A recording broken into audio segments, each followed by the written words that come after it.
اعوذ باللہ من الشیطان الرجیم بسم اللہ الرحمن الرحیم قد نرى تحقیق ہم دیکھتے ہیں تقلب وجہک فی السماء آپ کے چہرے کا آسمان کی طرف بار بار پلٹنا. آپ جو بار بار آسمان کی طرف دیکھتے ہیں میرے محبوب ہم آپ کو دیکھ رہے ہیں. فلنولینک پس ہم آپ کو والی بنا دیں گے قبلتن اس قبلے کا ترضاہا جس کو آپ پسند کرتے ہیں. فولی پس آپ پھیریے وجہ کا اپنے چہرے کو شطر المسجد الحرام مسجد حرام کی طرف. وحیث ما کنتم اور جہاں بھی تم لوگ ہو مسلمانوں فولوا وجوہکم شطرا پس تم پھیر لو اپنے چہروں کو اس مسجد حرام کی طرف. وَإِنَّ الَّذِينَ أُوتُوا الْكِتَابَ اور بے شک وہ لوگ جن کو کتاب دی گئی یہود و نصارہ لَيَعْلَمُونَ البتہ وہ جانتے ہیں کہ أَنَّهُ الْحَقُّ مِن رَبِّهِمْ بے شک وہ قبلہ حق ہے من ربهم ان کی رب کی طرف سے.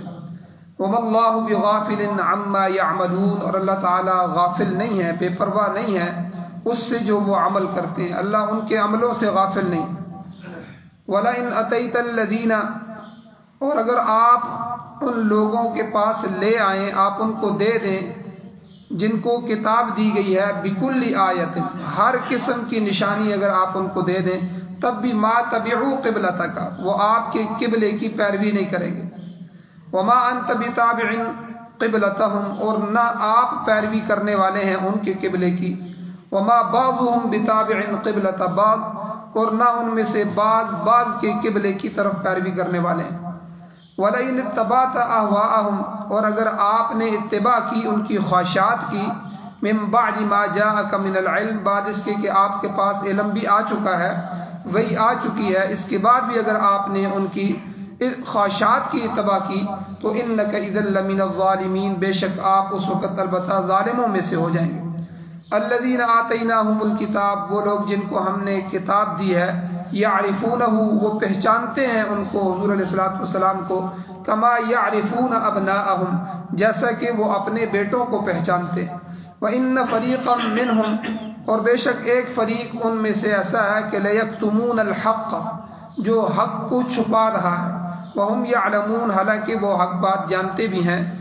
الْحَقُّ مِن رَبِّكَ یہ قبلہ آپ کے رب کی طرف سے حق ہے. فَلَا تَكُونَنَّ مِنَ الْمُمْتَرِينَ بس آپ نہ ہو جائیں شک کرنے والوں میں سے. سورہ بقرہ کی دوسرے سپارے کی 144 145 146 اور 147 چار آیتیں آپ کے سامنے تلاوت ہوئی ہیں. آپ نے اس کا ترجمہ بھی سنا. حضور علیہ الصلوۃ والسلام جو بیت المقدس کی طرف رخ کر کے 16-17 مہینے نماز پڑھتے رہے اب وہاں سے بیت اللہ شریف کو قبلہ مقرر کیا گیا. اس کی ایک وجہ تو پچھلے درس میں گزر چکی ہے کہ قبلہ مقرر کرنے کی وجہ کیا ہے. اللہ نے فرمایا وما جعلنا القبلة التي كنت عليها کہ نہیں بنایا ہم نے اس قبلہ کو جس پر آپ ہیں یعنی بیت اللہ کو ہم نے آپ کا قبلہ نہیں بنایا مگر کس لیے الا لنعلم مگر ہم ظاہر کر دیں کہ من یتبع الرسول کہ میرے رسول کی اتباع کون کرنے والا کون کون منافق ہے اور کون کون صحابی رسول ہیں جو رسول صلی اللہ علیہ وسلم کی اتباع کرتے ہیں. ممن ينقلب على عقبیہ اور کون وہ ہے جو اپنی ایڑیوں کے بل پھر جاتا ہے اور رسول اللہ کی اتباع نہیں کرتا. ایک وجہ تو قبلے کو مقرر کرنے کی یہ ہے کہ جو ہے صحابی اور منافق کے درمیان فرق ہو جائے پتہ چل جائے کہ کون جو ہے رسول اللہ کے حکم کو آنکھیں بند کر کے ماننے والا. اور اس میں یہ امتحان تھا جو اللہ نے یہود و نصارہ کا اور منافقین کا لیا تھا.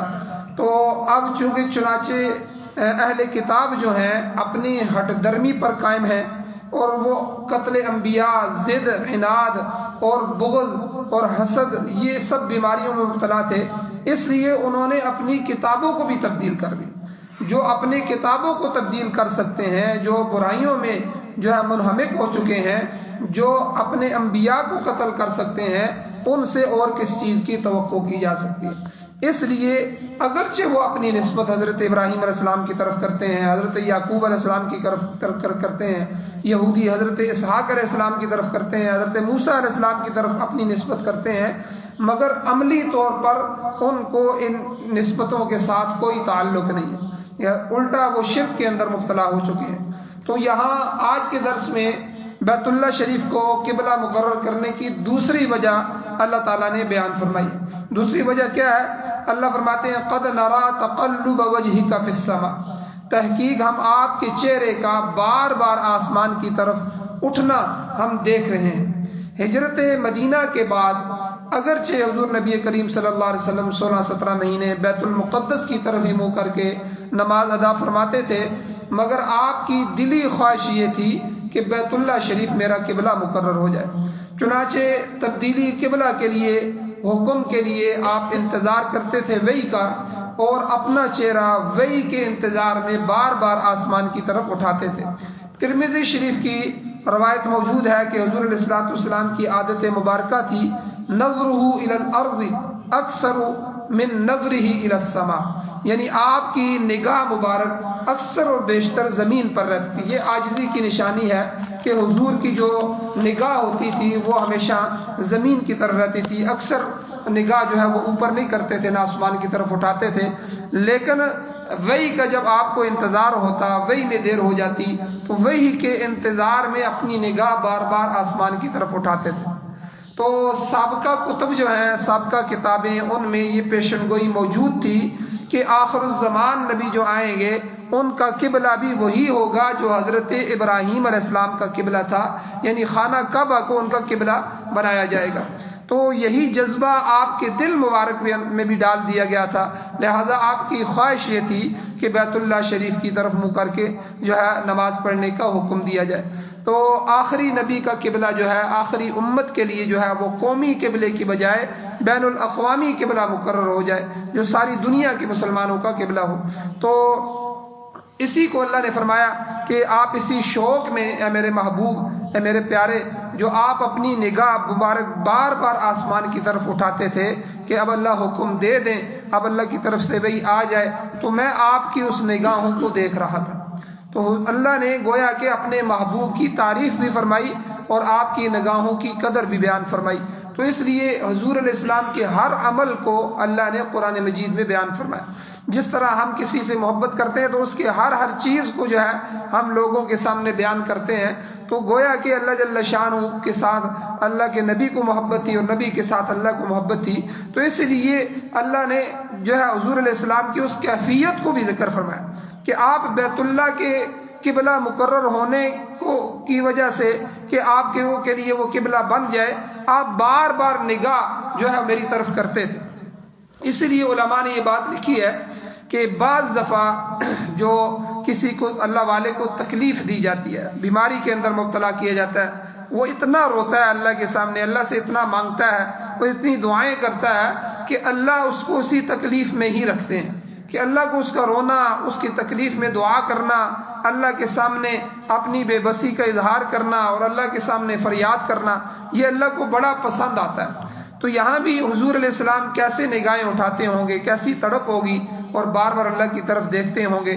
اللہ نے اس کو قرآن بنا کے اتار دیا، قیامت تک یہ قرآن اب اسی صورت میں پڑھا جاتا رہے گا۔ تو یہاں اللہ نے فرمایا کہ فَلَنُوَلِّيَنَّكَ قِبْلَةً تَرْضَاهَا، ہم نے آپ کی خواہش کو شرف قبولیت بخشا، اس کو قبول کر لیا، اور تحویل قبلہ کا حکم نازل فرمایا کہ آپ اس قبلے کو ہم آپ کو والی بنائیں گے۔ فَلَنُوَلِّيَنَّكَ، ہم والی بنا دیں گے، قبلتاً آپ کو اس قبلے کا ترضاها، جس کو آپ پسند کرتے ہیں، جس پر آپ راضی ہیں۔ فوراً حکم ہوا فولی وجهك شطر المسجد الحرام، آپ اپنا چہرہ انور مسجد حرام کی طرف پھیر دیں۔ وحیث ما کنتم فولوا وجوہکم شطرا، سب مسلمانوں کو بھی حکم ہو گیا کہ جہاں کہیں بھی تم دنیا میں اب موجود ہو، وہاں سے اپنے چہروں کو مسجد حرام کی طرف کر لو، اسی کی طرف اپنے چہروں کو پھیر لو۔ تاریخی روایاتوں میں آتا ہے کہ حضور علیہ السلام بنی سلمہ کے محلے میں بشر ابن برا ابن معرور رضی اللہ تعالیٰ نے ایک صحابی تھے، ان کے گھر میں تشریف فرما تھے. یہ جگہ مدینہ طیبہ سے تقریباً 4 میل کے فاصلے پر ہے. تو نماز ظہر کا وقت ہوا. حضور علیہ السلام بما دیگر صحابہ کے جو محلہ میں تھے تو محلے کی مسجد میں نماز کے لیے تشریف لے گئے. آپ نماز ادا فرما رہے تھے کہ اسی نماز کے دوران ہی یہ آیت مبارک نازل ہوئی. فولی وجہک شطر المسجد الحرام، کیا میرے محبوب آپ اپنے چہرے کو مسجد بیت المقدس سے مسجد حرام کی طرف پھیر دیجیے. تو آپ 2 رکعت نماز ادا فرما چکے تھے. نزول وحی پر فوراً آپ نے اپنا رخ مبارک جو ہے بیت المقدس سے بیت اللہ شریف کی طرف پھیر دیا. آپ کی اقتداء میں مرد اور عورتیں نماز پڑھ رہے تھے. جب آپ نے رخ تبدیل کیا تو تمام صحابہ نے بھی اپنی صفوں کو پلٹ دیا. ٹھیک ہے، وہ حضور کے پیچھے آ گئے. اس لیے بنی سلمہ کی اس مسجد کو مسجد قبلتین بھی کہتے ہیں، یعنی 2 قبلوں والی مسجد. جو حضرات حج کے لیے گئے ہیں، عمرے کے لیے گئے ہیں، اس مسجد کی زیارت بھی کی ہوگی. جو ہے یہ بنی سلمہ کے محلے میں مدینہ سے جو ہے تقریباً 4 میل کے فاصلے پر یہ مسجد ہے. اس کا نام بھی آج کل بھی مسجد قبلتین ہے، 2 قبلوں والی مسجد. کہ حضور نے نماز تو بیت المقدس کی طرف شروع کی اور وہاں بھی محراب بنا ہوا ہے، یعنی اس کے مشرق کی طرف بھی محراب بنا ہوا ہے. حضور نے اس طرف رخ کر کے نماز پڑھی. نماز کے اندر ہی حضور کو حکم ہوا آپ بیت اللہ کی طرف رخ پھیریں. حضور نے سارا رخ بیت اللہ کی طرف پھیر دیا. اب وہاں جو ہے 2 قبلے ہیں. تو یہ وہ مسجد ہے جہاں حضور نماز پڑھ رہے تھے. سب سے پہلے یہ وحی نازل ہوئی اور حضور نے اپنا رخ انور جو ہے یہ بیت اللہ شریف کی طرف پھیرا اور ہمیشہ ہمیشہ کے لیے قیامت تک کے لیے بیت اللہ کو قبلہ بنا دیا گیا. تو یہ اس مسجد کا نام بھی مسجد قبلتین رکھ دیا گیا، 2 قبلوں والی مسجد. اب یہاں تک تو ان آیات کی تفسیر تھی. اب آگے جو اللہ نے حکم دیا فولی وجہک شطر المسجد الحرام، یہ نہیں فرمایا فولی وجہک علی المسجد الحرام کہ آپ مسجد حرام کو منہ کریں. فرمایا شطر. شطر یہ جو شطر کا لفظ ہے اس کا جو اضافہ ہوا ہے تو یہاں اس کے 2 معنی آتے ہیں. ایک شطر کا معنی آتا ہے نصف، آدھا، جیسے حدیث میں بھی آتا ہے اننی ارجو ان تکونوا شطر اہل الجنہ، یعنی حضور نے فرمایا مجھے امید ہے کہ جنت میں جانے والے کل لوگوں میں نصف تعداد تمہاری ہوگی، یعنی میری امت کی طرح. باقی سارے 1,24,000 کم و بیش جو نبی ہوں گے ان کی جو امتیں ہوں گی وہ ساری جو جنت میں جائیں گی، آپ ان سب کا ایک اکیلے جو ہے وہ آدھا ہوں گے. آدھی جنت میں جانے والی میری امت ہوگی اور آدھی سارے نبیوں کی امت ہوگی. تو آپ اندازہ لگائیں حضور نے فرمایا اس کو شطر فرمایا تو یعنی آدھا، آدھے کے معنی میں آتا ہے. تو اس لیے کئی نبی ایسے بھی آئیں گے جن کے پاس جو ہے وہ 70-80 لوگ ہوں گے، کئیوں کے پاس 800 ہوں گے، کئیوں کے پاس اس طرح ہوں گے، یعنی جتنے لوگوں نے ایمان لایا ہوگا کئیوں کے پاس ہزاروں کی تعداد میں ہوں گے. لیکن امت محمدیہ یہ کروڑوں اربوں کے حساب سے ہوں گے، یعنی ان ساری امتوں کا آدھا ہوں گے. تو یہ شطر کا ایک معنی نصف ہے. اور شطر کا دوسرا معنی جز بھی آتا ہے، جیسے کہ فرمایا ان الفرائض شطر العلم، یعنی فرائض جو ہے وراثت جو ہے یہ علم کا جز ہے، یعنی جز کو حصے کو بھی شطر کہتے ہیں. ایک تیسرا معنی جہت کا آتا ہے، طرف اور جہت کو، جو یہاں معنی مراد ہے کہ آپ جو ہے شطر المسجد الحرام، مسجد حرام کی طرف اپنے منہ کریں. تو اس سلسلے میں فقہاء کرام نے جو مسائل بیان فرمائے ہیں کہ نماز شروع کرتے وقت جس شخص کو کعبہ شریف نظر آ رہا ہو اسے عین کعبے کی طرف رخ کرنے کا حکم ہے. آپ بیت اللہ میں کھڑے ہیں اور کعبہ نظر آ رہا ہے تو بالکل آپ کا رخ کعبہ کی طرف ہونا چاہیے. کعبے سے ادھر ادھر بیت اللہ کی دیواروں کی طرف اور بیت اللہ کے دوسرے حصے کی طرف جائز نہیں ہے. اس شخص کے لیے جس کو کعبہ نظر آ رہا ہو عین کعبے کی طرف اس کا رخ کرنا ضروری ہے، اس کو حکم ہے. جس کو کعبہ نظر نہ آتا ہو اسے عین کعبے کی بجائے اس کی طرف یا اس کی جہت میں رخ کرنے کا حکم دیا گیا کہ دور ہے، دور ہونے والے آدمی بیت اللہ نظر نہیں آ رہا ہے، باہر ہے تو اس بیت اللہ کی طرف رخ کر دیں. پھر عین کعبے کی طرف نہ بھی ہوگا تو صرف بیت اللہ کی طرف ہو جائے گا. تو یہ شطر کا معنی یہ ہے. اور اسی طرح اس آیت میں عین کعبے کی بجائے مسجد الحرام کی طرف رخ کرنے کا حکم دیا گیا. اس کی وجہ یہ ہے کہ عین کعبے کی طرف رخ کرنا مشکل ہوتا ہے باہر کے آدمی کے لیے بالکل کعبے کی سیدھ میں. لہذا پوری مسجد حرام جو ہے اب مسجد یعنی وسعت پیدا کر دی گئی کعبے کی طرف قبلے کی وسعت کہ اب جو آدمی باہر ہے باہر پیچھے ہو کے مکہ کے اندر نمازیں پڑھ رہا ہے بس اسے صرف مسجد حرام پورا اس کے لیے قبلہ بنا دیا گیا کہ وہ مسجد حرام میں جو ہے وہ نماز پڑھے. حضرت عبداللہ ابن عباس رضی اللہ تعالیٰ عنہ کی روایت ہے کہ مسجد حرام میں نماز پڑھنے والوں کے لیے عین کعبہ جو ہے وہ جہت ہوگی جو لوگ حدود حرم کے اندر نماز پڑھنے. جو حرم ہے یہ حرم مسجد حرام اور اس کے ارد گرد کافی ایریا جو ہے یہ مسجد حرم ہے. تو مسجد حرم کے اندر جو نماز پڑھنے والے ہیں تو ان کے لیے جو ہے مسجد الحرام جہت ہے کہ وہ صرف اس مسجد کی طرف رخ کر لیں. اور جو لوگ حدود حرم سے بھی باہر ہیں جیسے ہم لوگ ہیں یا باہر کے ممالک کے لوگ ہیں دور دراز کے رہنے والے ہیں ان کے لیے پورا حرم جہت ہے ان کا رخ صرف حرم کی طرف ہو جانا چاہیے. مقصد یہ ہے کہ جوں لوگ خانہ کعبہ سے دور ہوتے جائیں گے ان کے لیے جہت میں طرف میں بھی وسعت پیدا ہوتی جائے گی. تو اس لیے ایک دوسری حدیث میں حضور علیہ السلام نے فرمایا ما بین المشرقی والمغربی قبلۃ یعنی مشرق اور مغرب کے درمیان قبلہ ہے. اور یہاں اس کو ہم یوں کہیں گے کہ شمال اور جنوب کے درمیان قبلہ ہے. مقصد یہ ہے کہ اگر عین کعبہ کی طرف رخ کرنے کا حکم ہوتا تو یہ دشوار معاملہ تھا اور جہت جو ہے یہ عام ہے حتیٰ کہ جب تک کعبہ کی طرف بالکل پشت نہ ہو جائے نماز درست ہے. تو اس لیے زاویہ قائمہ جو ہے یہ ریاضی کا ایک قاعدہ ہے بالکل زاویہ قائمہ سیدھا زاویہ کو کہتے ہیں. زاویہ قائمہ ضروری نہیں ہے اگر زاویہ یا حادہ جو ہے 45 کا اور اس ڈگری کا جو ہے زاویہ اس رخ میں بھی نماز پڑھی جائے تو وہ درست ہو جائے گی. البتہ اگر آسانی کے ساتھ جہت کا تعین ہو سکے تو پھر ضرور اس کا کرنا چاہیے. تو ایک زمانہ تھا اس میں جو ہے مسجد عنایت اللہ خان مشرقی اس نے اپنی تحقیق کے مطابق عام مسجدوں کے رخ غلط بتائے کہ یہ مسجد جو ہے تو وہ ایک ریاضی دان تھے ان کے نزدیک صرف بادشاہی مسجد کا رخ وہ کہتے تھے درست تھا باقی سب غلط ہے. ان کے بقول نمازیوں کا رخ عین قبلے کی طرف نہ ہونے کی وجہ سے وہ کہتے ہیں نمازیں باطل ہیں حالانکہ یہ ان کا نظریہ غلط ہے.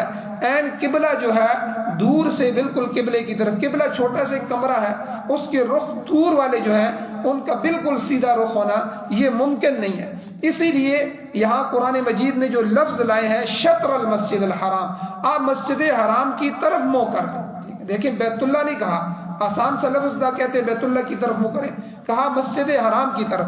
بھائی جس طرف مکہ ہے جس طرف مسجد حرام ہے دنیا میں آپ جس طرف بھی موجود ہیں اس طرف جو ہے آپ اپنا رخ کر لیں. تو اس لیے یہ مسائل بھی ضروری ہے. اب استقبال قبلہ کے بیان کے بعد اللہ تعالیٰ نے اہل کتاب کی جو ہٹ درمی ہے جو ضد ہے اللہ نے اس کو بھی بیان فرمایا کہ یہ لوگ اہل ایمان کی مخالفت برائے مخالفت محض مخالفت کی بنا پر مخالفت کرتے ہیں ورنہ حق ان پر واضح ہو چکا ہے. اللہ نے فرمایا وَإِنَّ الَّذِينَ أُوتُوا الْكِتَابَ بے شک وہ لوگ جن کو کتاب دی گئی ہے اہل کتاب ہیں یہود نصارہ ہیں لَيَعْلَمُونَ أَنَّهُ الْحَقُّ مِنْ رَبِّهِمْ وہ جانتے ہیں کہ یہ حق ہے ان کی رب کی طرف سے مگر جان بوجھ کر مخالفت کرتے ہیں. انہیں علم ہے علم کس وجہ سے ہے کیسے جانتے ہیں اللہ نے فرمایا ان کے اپنی کتابوں میں بیت اللہ شریف کی جہت بالکل درست ہے اور ان کی کتابوں میں موجود ہے کہ جو نبی آخر الزمان ہوگا اس نبی کا قبلہ بھی بیت اللہ ہوگا. یہ ان کی کتابوں میں موجود ہے. جب کتابوں میں موجود ہے تو پھر ان کو اس بات کو ماننا چاہیے لیکن اس کے باوجود وہ مخالفت پر ہے. ام المؤمنین حضور علیہ السلام کے ازواج میں سے حضرت صفیہ رضی اللہ تعالی عنہ ام المؤمنین حضرت صفیہ رضی اللہ تعالی عنہ یہ یہودی خاندان سے تعلق رکھتی تھی. آپ کا باپ اور چچا یہ یہودی عالم تھے اور خیبر میں رہتے تھے. جب حضور علیہ السلام مکہ مکرمہ سے ہجرت کر کے مدینہ تشریف لائے تو یہ دونوں بھائی یعنی ان کے والد اور چچا دونوں بھائی آپ علیہ السلام کو ملنے کے لیے آئے. آپ سے بالمشافہ گفتگو فرمائی. ملاقات کے بعد جب واپس خیبر پہنچے جب یہ دونوں خیبر پہنچے تو دونوں بھائیوں نے حضور علیہ السلام کے متعلق آپس میں بات چیت کی اور ام المؤمنین حضرت صفیہ اس وقت مسلمان نہیں ہوئی تھی ان کی بیٹی تھی تو یہ باتیں سن رہی تھی. تو آپ کے چچا نے ان کے والد سے پوچھا کہ مجھے سچ سچ بتاؤ کہ کیا یہ وہی نبی ہے جن کا ذکر ہماری کتابوں میں موجود ہے؟ تو حضرت صفیہ کہتی ہیں میرے باپ نے تصدیق فرمائی کہ ہاں یہ وہی نبی آخر الزمان ہے جن کی نشانیاں ہماری کتابوں میں موجود ہیں اور ہم ان نشانیوں کو پڑھتے پڑھاتے آ رہے ہیں۔ اور اس پر چچے نے کہا اگر ایسا ہے تو پھر ہمیں ان پر ایمان لانا چاہیے، ہمیں جانا چاہیے ان پر۔ لیکن میرے والد کہنے لگے کہ جب تک میری جان میں جان ہے میں اس کی مخالفت کرتا رہوں اور میں آپ کے پروگرام میں رکاوٹ بنا رہوں گا۔ مقصد کیا تھا کہ میں عناد کی وجہ سے، ضد کی وجہ سے حضور علیہ الصلوۃ والسلام اور اہل ایمان کے ساتھ مخالفت ان کا جزو ایمان بن چکی تھی۔ تو جب حضرت صفیہ رضی اللہ تعالیٰ عنہ کا باپ جنگ خیبر میں قتل ہو گیا تو آپ لونڈی کی حیثیت سے، جو اس طرح غلام اور لونڈیاں ہوتی تھیں، حیثیت میں حضور علیہ السلام کے پاس پہنچی۔ آپ علیہ الصلوۃ والسلام نے ان کو آزاد کر دیا اور پھر آزاد کرنے کے بعد ان سے نکاح فرمایا، اور یہ واقعہ خود حضرت صفیہ رضی اللہ تعالیٰ عنہ نے خود سنایا۔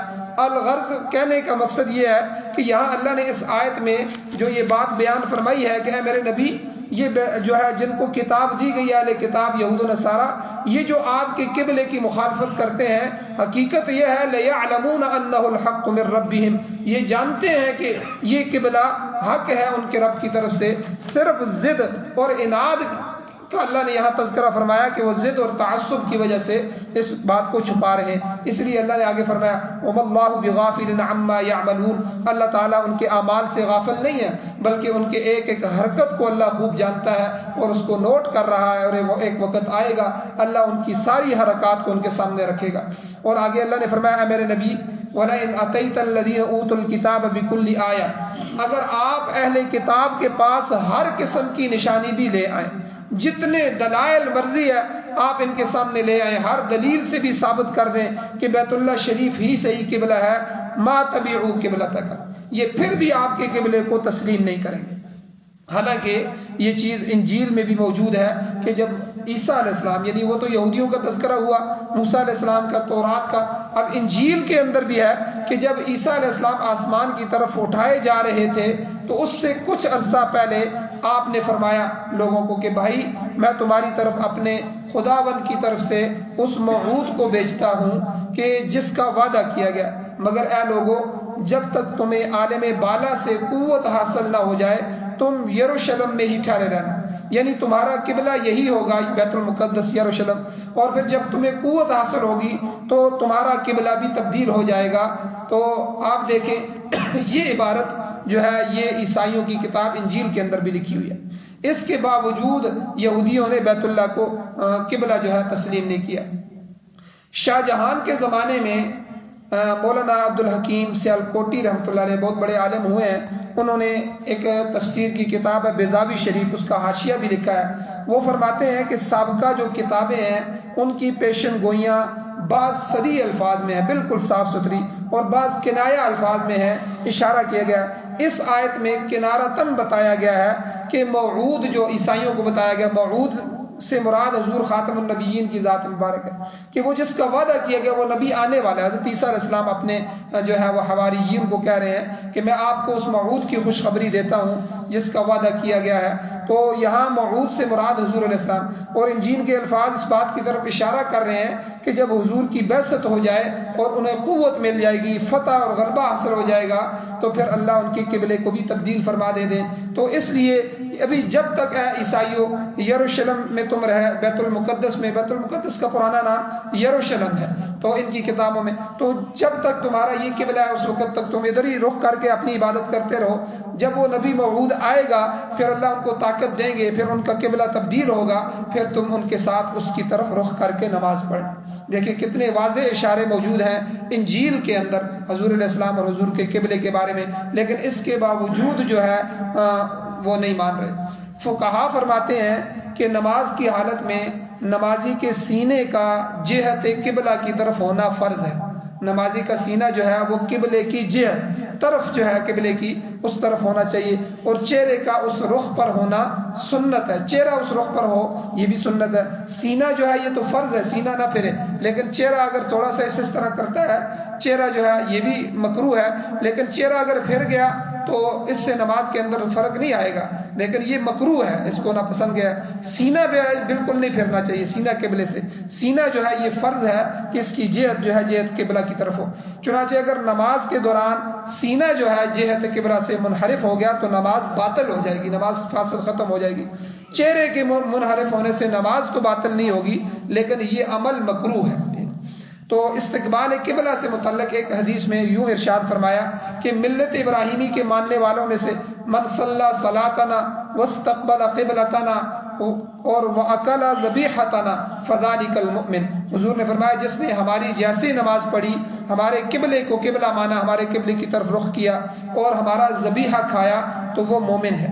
اگرچہ یہودی بھی بیت المقدس کی طرف رخ کرتے تھے، مگر یہاں پر ہمارا قبلہ کہہ کر اس قبلے کی نفی کر دی کہ ہمارا قبلہ بیت اللہ ہے، اب وہ قبلہ نہیں ہے، اب اس کی طرف اگر کوئی رخ کرے گا تو اس کی نماز نہیں ہوگی۔